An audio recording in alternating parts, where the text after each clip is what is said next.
मैं सारनाथ के तिब्बतियन संस्थान में हूँ और हमारे साथ टूरिज़्म एवं कल्चर मिनिस्टर भारत सरकार के गजेंद्र सिंह शेखावत जी हैं।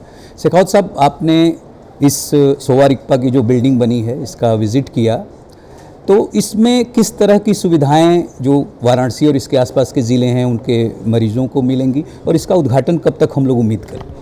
ठीक है, सारनाथ का ये संस्थान एक तरफ बुद्धिस्ट स्टडीज़ के लिए पूरे देश और दुनिया के विभिन्न देशों से आए हुए बुद्ध के दर्शन और बुद्ध के विचार, इससे जुड़ी हुई शिक्षा ग्रहण करने के लिए आते हैं।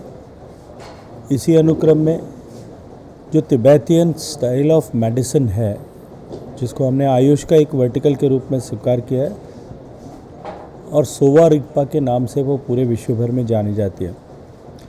बहुत सारे रोग ऐसे हैं जो क्रिटिकल डिजीज़ हैं जिनका सोवा रिगपा के साथ सहजता से विशुद्ध आयुर्वेदिक और प्राकृतिक माध्यमों से, जो हज़ारों साल की पद्धति है, उसके माध्यम से चिकित्सा की जाती है। एक तरफ जहाँ इस विधा को सिखाने के दृष्टिकोण से यहाँ काम होता है, दूसरी तरफ लगातार इसकी लोकप्रियता भी बढ़ती जा रही है। इसको देखते हुए सोवा रिगपा का एक बड़ा अस्पताल बनाने का निर्णय किया गया था। बिल्डिंग लगभग कंप्लीशन पर है और शीघ्र ही माननीय प्रधानमंत्री जी के अगले वाराणसी प्रवास में इसका उद्घाटन होगा।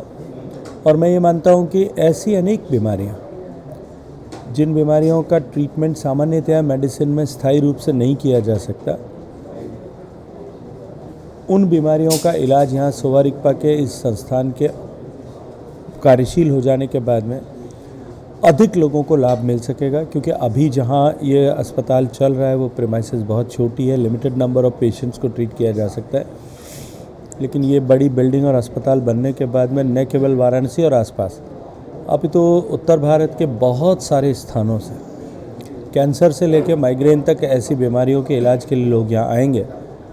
और मैं मानता हूँ कि उनको बहुत बड़ा लाभ इस संस्थान के, इस बिल्डिंग के, इस नए अस्पताल भवन के बनने के बाद से होगा।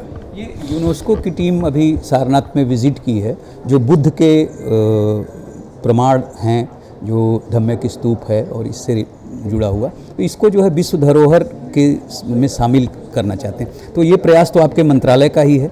कब तक हम लोग उम्मीद करें कि ये खुशखबरी वाराणसी और पूरे देश को मिलेगी? देखिए, एक निश्चित प्रक्रिया है। मैं इस संदर्भ में कहना चाहता हूँ कि माननीय प्रधानमंत्री जी नरेंद्र मोदी जी के देश का प्रधानमंत्री बनने के बाद लगातार इस दिशा में हमने प्रगति की है। क्योंकि एक देश एक वर्ष में एक ही धरोहर को इस तरह की सूची में नामित करा सकता है। इस वर्ष के लिए हमने प्रपोज़ल जो है सारनाथ के बुद्धिस्ट स्तूप का दिया है। उसकी एक तय प्रक्रिया है। एक इंडिपेंडेंट टीम आइकोमॉस की आती है, वो आकर के अध्ययन करती है, वो अपना रिपोर्ट प्रस्तुत करती है और अंततः जाकर के वर्ष में एक बार वर्ल्ड हेरिटेज कमेटी की मीटिंग कहीं जून या जुलाई के महीने में अलग अलग साल में होती है। उस मीटिंग में दुनिया भर के प्रतिनिधि सम्मिलित होते हैं और 10 दिन की उस मीटिंग में सारे प्रस्ताव जो दुनिया के विभिन्न देशों से आए हैं और जो आइकोमॉस जैसी संस्थाओं ने उस पर जो रिपोर्ट किया है उस पर विचार होता है। और उसके बाद में जो 21 देश देशों के प्रतिनिधि जो उस पर वोटिंग करते हैं, वो लोग अंततः तय करते हैं कि इस वर्ष के लिए कौन कौन से देशों की कौन कौन सी प्रविष्टियों को स्वीकृत किया जाता है, नामित किया जाता है। प्रक्रिया चल रही है। अब तक का मैं कह सकता हूं कि पिछले वर्ष जैसे हमने मराठा मिलिट्री लैंडस्केप को रजिस्टर कराया था, उससे पिछली साल में हमने असम के मोइदाम्स को कराया था। मुझे लगता है कि भारत ने इसमें जिस तरह से दक्षता प्रवीणता हासिल की है, इस वर्ष निश्चित ही इस दिशा में फैसला कराने में हम लोग कामयाब होंगे। इसी अनुक्रम में इस बार जो इंटेंजिबल हेरिटेज है, जो हमारी लिविंग ट्रेडिशंस हैं, जो हमारे सांस्कृतिक ऐसी परंपराएं हैं, उनको दर्ज कराने का अवसर भी हमको मिलता है। और सौभाग्य से इस बार इसकी बैठक नवंबर के माह में भारत में होना निश्चित हुई है। निश्चित ही उस बैठक में भारत के ट्रेडिशंस को भी हम और यहाँ जो है वर्ल्ड लिविंग ट्रेडिशंस के रजिस्टर में नामित कराने में कामयाब होंगे। एक मेरा सवाल है, चूँकि प्रधानमंत्री जी का संसदीय क्षेत्र है और प्रधानमंत्री जी ने जब से काशी विश्वनाथ मंदिर का लोकार्पण किया है तब से भारी संख्या में टूरिस्ट कॉरिडोर का लोकार्पण किया है, तो तब से यहाँ पे भारी संख्या में श्रद्धालु भी आ रहे हैं, पर्यटक भी आ रहे हैं। तो केंद्र सरकार का जो पर्यटन मंत्रालय है, संस्कृति मंत्रालय, क्या ऐसा और कोई प्रयास करेगा जिससे कि यहाँ पे और इस तरह की जो धरोहर हैं वो सामने आएँ और लोगों को सुविधाएं भी मिलें जो पर्यटक हैं? देखिए, पर्यटन के दृष्टिकोण से ये केवल काशी विश्वनाथ में संख्या बढ़ी हो ऐसा नहीं है। देश भर के सभी केंद्रों पर पर्यटकों की संख्या में, विशेष रूप से देशी पर्यटकों की संख्या में, घरेलू पर्यटकों की संख्या में बहुत बड़ा उछाल पिछले दिनों में देखने को मिला है। इसके विभिन्न कारण हैं। जिस तरह से आर्थिक रूप से भारत ने माननीय प्रधानमंत्री जी के रूप में प्रगति की, जिस तरह से भारत में रोड इंफ्रास्ट्रक्चर और रेल इंफ्रास्ट्रक्चर में जिस तरह से आमूलचूल परिवर्तन माननीय प्रधानमंत्री जी के नेतृत्व में आया, विभिन्न योजनाओं के चलते हुए देश में गरीबी की रेखा से बाहर निकल करके करोड़ों लोग मध्यम वर्ग के उस श्रृंखला में आए।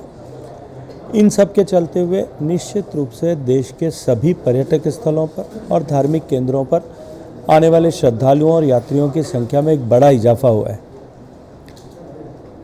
माननीय प्रधानमंत्री जी ने देश के ऐसे सांस्कृतिक केंद्रों का, चाहे काशी विश्वनाथ का धाम हो, चाहे सोमनाथ का मंदिर हो, चाहे केदारनाथ का मंदिर हो, चाहे उज्जैन का महाकाल हो, ऐसे सब केंद्रों का पुनर्निर्माण करके वहाँ की व्यवस्थाओं को और अधिक सुदृढ़ करने की दिशा में महत्वपूर्ण काम किया। उसके बाद में निश्चित रूप से यात्रियों की, श्रद्धालुओं की सुविधा भी बढ़ी, अपेक्षाएं भी बढ़ी। लेकिन प्राथमिक रूप से टूरिज़्म और टूरिज़्म के लिए प्लान करने का, प्रपोजल्स बनाने का काम राज्य सरकार का होता है। राज्य सरकार जो प्रस्ताव भारत सरकार की विभिन्न योजनाओं के तहत भेजती है, उन योजनाओं को, उन प्रस्तावों पर विचार करके हम राज्य सरकार का सहयोग उस दिशा में करते हैं।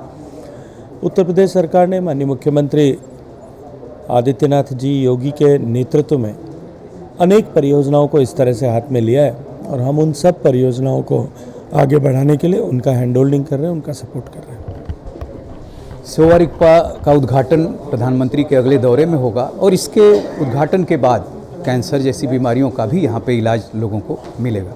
कैमरा पर्सन मनीष सिंह के साथ doctor Rikesh Bahadur Singh Gautam, DD news, Varanasi.